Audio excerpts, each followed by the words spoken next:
آیت الکرسی کی بڑی فضیلت ہے، قرآن مجید کی آیات میں سب سے اعظم اور بڑی آیت ہے۔ حضرت ابی ابن کعب رضی اللہ تعالیٰ عنہ سے نبی اکرم صلی اللہ علیہ وسلم نے پوچھا قرآن مجید کی کون سی آیت سب سے اعظم اور بڑی ہے؟ تو حضرت ابی ابن کعب نے عرض کیا اللہ اور اللہ کا رسول ہی بہتر جانتے ہیں۔ نبی پاک علیہ السلام نے جب بار بار پوچھا تو حضرت ابی ابن کعب نے عرض کیا اللہ کے رسول صلی اللہ علیہ وسلم میری نظروں میں سب سے اعظم آیت آیت الکرسی ہے۔ تو نبی پاک علیہ السلام نے فرمایا اے ابی تجھے تیرا علم مبارک ہو۔ نبی پاک علیہ السلام نے ان کی بات کی تصدیق کر دی۔ اللہ اکبر۔ اس سے پتہ چلا کہ قرآن مجید کی جتنی بھی آیات ہیں تمام آیات سے سب سے اعظم اور بڑی آیت کون سی آیت ہے؟ آیت الکرسی ہے۔ اور نبی پاک علیہ السلام نے حدیث شریف میں فرمایا، صحیح روایت حضرت ابو امامہ باہلی سے رضی اللہ تعالی عنہ، من قرأ آیت الکرسی فی دبر کل صلاۃ مکتوبہ لم یمنعہ من دخول الجنت الا الموت، کہ فرمایا جس نے ہر فرض کے بعد، فرض نماز کے بعد آیت الکرسی پڑھنے کا اہتمام کیا تو لم یمنعہ من دخول الجنہ، اس بندے کے لیے جنت میں رکاوٹ اگر ہے تو موت ہے، مرنے کی دیر ہے، اللہ پاک آیت الکرسی کے اہتمام کی وجہ سے اسے جنت عطا فرما دے۔ بہت بڑا خزانہ ہے آیت الکرسی، اللہ پاک اگر ہمیں سمجھ دے تو بہت بڑا خزانہ ہے۔ حضرت ابو ہریرہ رضی اللہ تعالیٰ عنہ فرماتے ہیں، بخاری شریف کی حدیث ہے، حدیث نمبر 50-10، کہ نبی پاک علیہ السلام نے مجھے زکوٰۃ کے مال پہ چوکیدار مقرر کیا کہ ہاں بھائی آپ چوکیدار ہو، خیال کرنا کوئی چوری وغیرہ نہ کر کے لے جائے۔ فرماتے ہیں کہ میں چوکیداری کر رہا تھا، اچانک میں نے دیکھا کہ ایک بندہ آیا اور اس نے مال اٹھانا شروع کر دیا۔ میں نے جا کے اسے دبوچ لیا، پکڑ لیا۔ میں نے کہا میں تجھے رسول اللہ صلی اللہ علیہ وسلم کے پاس صبح پیش کروں گا، تو چوری کر رہا ہے؟ اس نے کہا میں بڑا بھوکا ہوں، میرے بچے مر رہے ہیں بھوک سے، آپ میرے اوپر رحم فرمائیے، مجھے چھوڑ دیجئے، بچوں کی بھوک کی وجہ سے میں نے یہ حرکت کی ہے۔ حضرت ابو ہریرہ رضی اللہ تعالیٰ عنہ کو ترس آ گیا، انہوں نے چھوڑ دیا۔ نبی پاک علیہ السلام سے صبح ملاقات ہوئی تو آپ نے فرمایا کہ خیال کرنا وہ کل بھی آئے گا۔ انہوں نے عرض کیا نا کہ رات ایک بندہ آیا، اس نے اٹھانا شروع کر دیا، میں نے پکڑا تو اس نے بچوں کے واسطے دیے، مجھے رحم آ گیا، میں نے چھوڑ دیا۔ آپ نے فرمایا خیال کرنا کر پھر لائے گا۔ دوسرے دن چوکیداری کر رہے ہیں کہ پھر وہ آ گیا، اٹھانے لگا، پھر پکڑ لیا، پھر اس نے واسطے وسیلے دیے، منت کی، سماجت کی کہ مجھے چھوڑ دیں، میں بہت پریشان ہوں، بہت مجبوری کی وجہ سے میں یہ حرکت کرتا ہوں۔ حضرت ابو ہریرہ نبی اکرم صلی اللہ علیہ وسلم کے شاگرد تھے، رحم کھانے والے تھے، آخر نبی پاک علیہ السلام کی صحبت کا اثر تو تھا نا، چھوڑ دیا، جا یار۔ نبی پاک علیہ السلام سے صبح ملاقات ہوئی، آپ نے فرمایا پھر آئے گا۔ تیسرے دن جب آیا اور اس نے اٹھانا شروع کیا تو پکڑ لیا، فرمایا آج تو میں تجھے لے کے جاؤں گا، میں نہیں سننی تیری کوئی بات، میں نے نہیں سننی۔ اس نے کہا مجھے چھوڑ دے، میں آپ کو ایک پتے کی بات بتاتا ہوں، ایسی پتے کی بات بتاتا ہوں، آپ مجھے چھوڑ دیں۔ حضرت ابو ہریرہ تو بہت حریص تھے، ایک نیکی یا کوئی بھی اچھا کام ہے وہ اس کے حریص تھے، وہ تو نبی پاک علیہ السلام کی صحبت میں ہر وقت پڑے رہتے تھے اور بھوک کی وجہ سے فاقے پڑتے تھے ابو ہریرہ پر رضی اللہ تعالیٰ۔ آج ابو ہریرہ واحد صحابی ہیں کہ نبی پاک علیہ السلام سے سب سے زیادہ روایات اگر مروی ہیں تو ابو ہریرہ سے مروی ہیں رضی اللہ تعالیٰ۔ فرماتے ہیں لوگ تو کوئی کاروبار کھیتی کر لیتے تھے، میں تو نبی پاک علیہ السلام کے پاس ہی رہتا تھا، میری نظر نبی پاک علیہ السلام کی نطق زبان پہ رہتی تھی کہ آپ کوئی لفظ اور کوئی موتی باہر نکالے، میں قیامت تک آنے والے لوگوں کے لیے اسے محفوظ کر لوں، یاد کر لوں۔ اور واقعتاً حدیث کی کتابیں آپ پڑھیں، جگہ جگہ پہ ان ابی ہریرہ، ان ابی ہریرہ، ان ابی ہریرہ۔ بہت بڑا احسان ہے بہت بڑے محسن ہیں حضرت ابو ہریرہ رضی اللہ تعالیٰ عنہ امت محمدیہ کے لیے۔ تو وہ بڑے حریص تھے، انہوں نے کہا کون پتے کی بات بتاتا ہے، بتا مجھے۔ تو اس نے کہا جب آئندہ کے لیے آپ کوئی بھی چیز ہے آپ کی، اس پر آپ اگر آیت الکرسی پڑھ لیں تو شیطان کو جرت نہیں ہوگی کہ وہ اس میں سے کوئی چیز اٹھائے۔ نبی پاک علیہ السلام سے صبح ملاقات ہوئی، عرض کیا کہ وہ ایک بات بتا کے چلا گیا۔ اس نے کہا میں ایک بات بتاتا ہوں، آپ مجھے چھوڑ دیں۔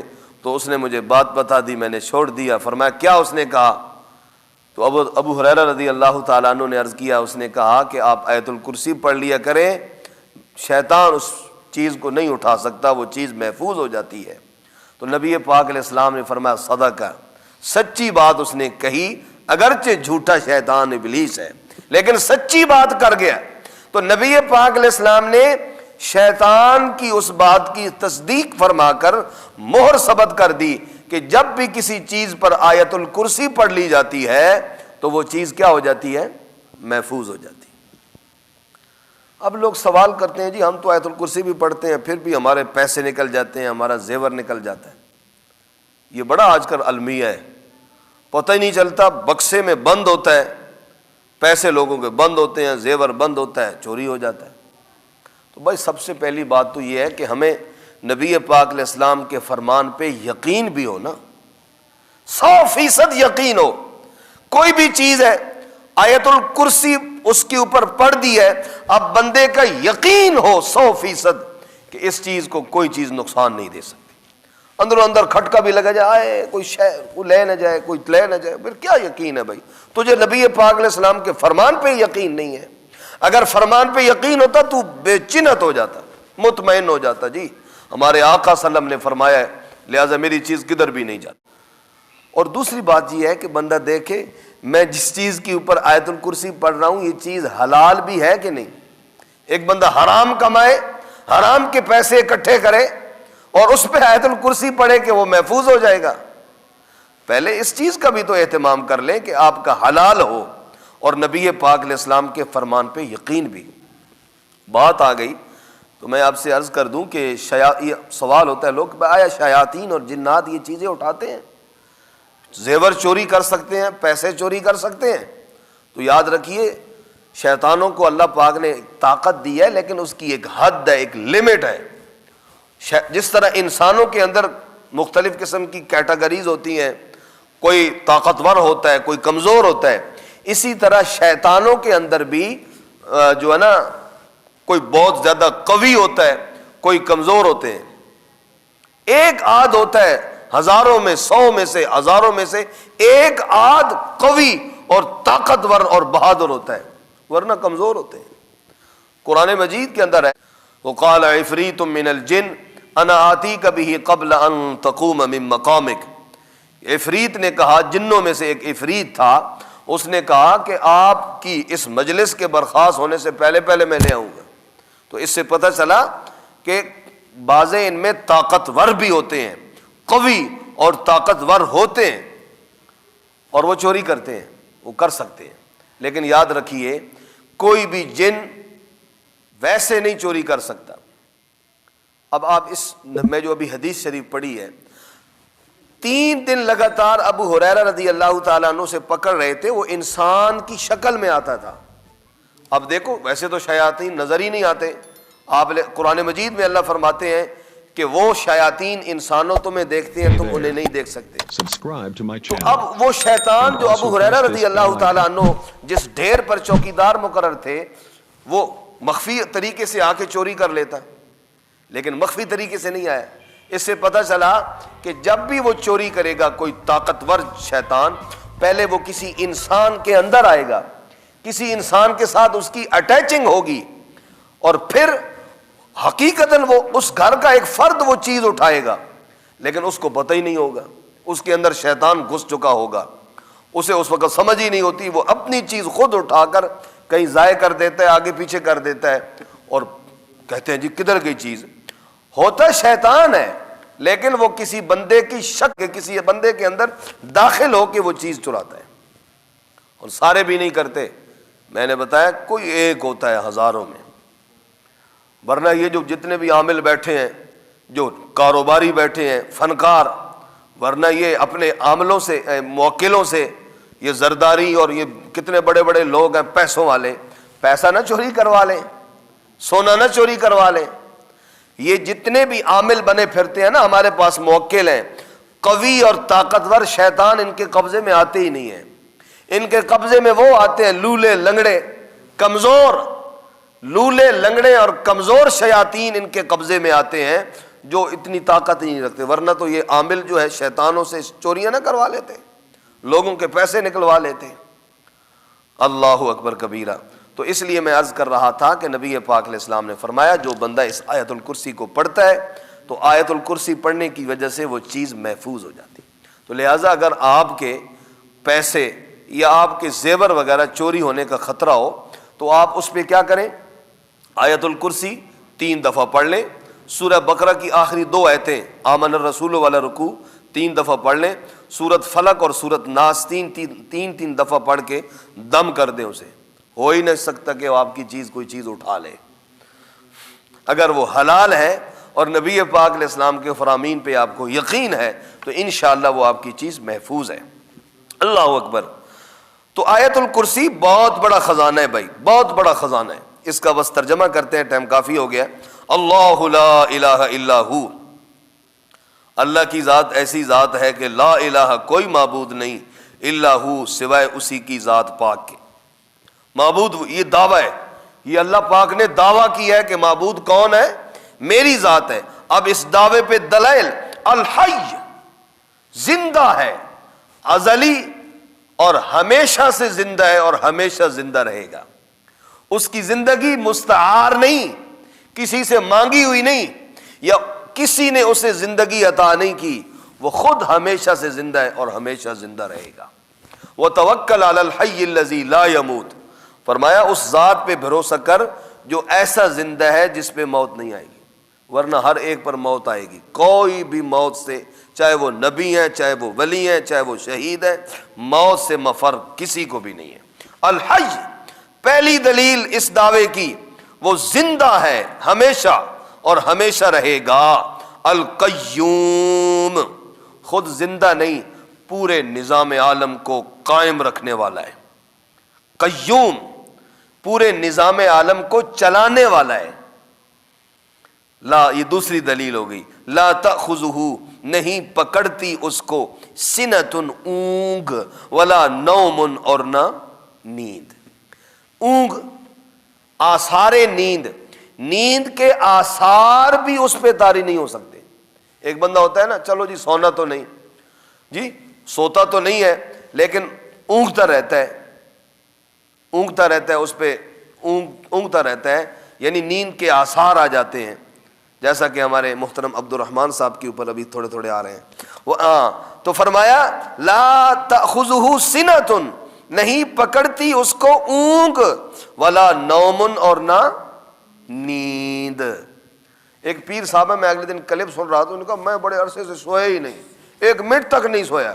وہ ایک سرکار ہے ادھر، بڑی وہ سپیکر کے اندر پھونکا مارتی ہے اور دم کرتی ہے۔ میں حیران رہ گیا، بھائی تو، میں بڑے عرصے سے 1 منٹ تک کے لیے بھی نہیں سویا، وہ دعویٰ کر رہا تھا۔ اللہ معاف فرمائے۔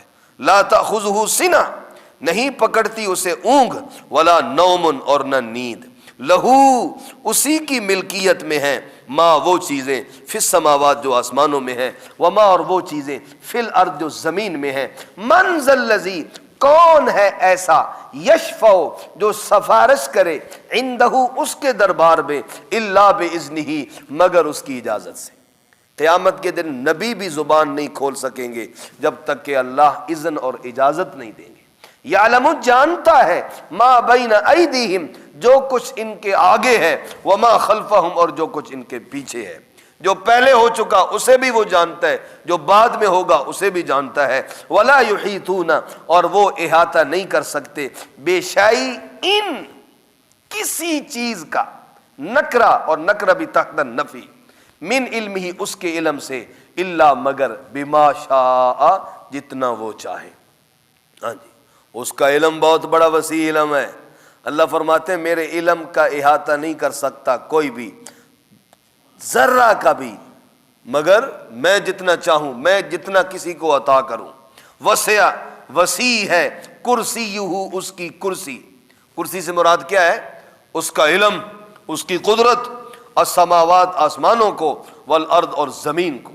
یہ اللہ تعالیٰ نے ہماری سوچ، ہمیں چونکہ آسمان اور زمین ہی نظر آتی ہے نا، تو اللہ تعالیٰ نے ہمارے حساب سے مثال دی ہے، ورنہ اس کا علم صرف زمین و آسمانوں تک محدود نہیں، اس کا علم ہر چیز تک، ہر چیز کو وسیع ہے کہ نہیں بھائی؟ وسع، وسیع ہے اس کا علم، اس کی قدرتیں، السماوات آسمانوں کو اور زمین کو، ولا یؤودہ حفظہما، فرمایا میری ذات کو اپنے اوپر قیاس نہ کرنا کہ ایک بندہ اگر ایک چیز کی حفاظت کر رہا ہے 10 گھنٹے کھڑا رہے گا پھر تھک جائے گا، فرمایا میں زمین و آسمان کی حفاظت کیے ہوئے ہوں، لیکن لا یؤودہ، نہیں تھکاتی اس کو حفظہما، زمین و آسمان اور ان کے درمیان جتنی چیزیں ہیں ان کی حفاظت، وہ نہیں تھکتا، اس پہ تھکاوٹ سے وہ پاک ہے۔ وہو العلی، اور وہ علی بلند ہے، عظیم بڑی ذات ہے۔ یہ اللہ پاک نے سب دلیلیں دی ہیں اور دعویٰ ثابت کی ہے، اللہ لا الہ الا ہو، اس کے سوا معبود کوئی نہیں۔ کیوں؟ اس لیے کہ حی وہ ہے، موت سے پاک صرف اس کی ذات ہے، قیوم نظام عالم کو چلانے والی ذات صرف اس کی ہے، اونگ اور نیند سے پاک ذات اس کی ذات ہے، زمین و آسمان کی ہر چیز اس کے تختے، اس کے کنٹرول میں ہے، اور اس کے دربار میں اس کی اجازت کے بغیر کوئی لب تک نہیں کھول سکتا۔ پہلے جو کچھ ہو چکا اس کو بھی جانتا ہے، جو بعد میں ہوگا اس کو بھی جانتا ہے، اس کے علم کا کوئی احاطہ نہیں کر سکتا، اس کی قدرتیں اور علم زمین و آسمان اور ہر چیز کو وسیع ہے، اور زمین و آسمان کی حفاظت سے وہ تھکتا نہیں، علی وہ ہے، عظیم وہ ہے، تو پھر عبادت کے لائق بھی اللہ پاک۔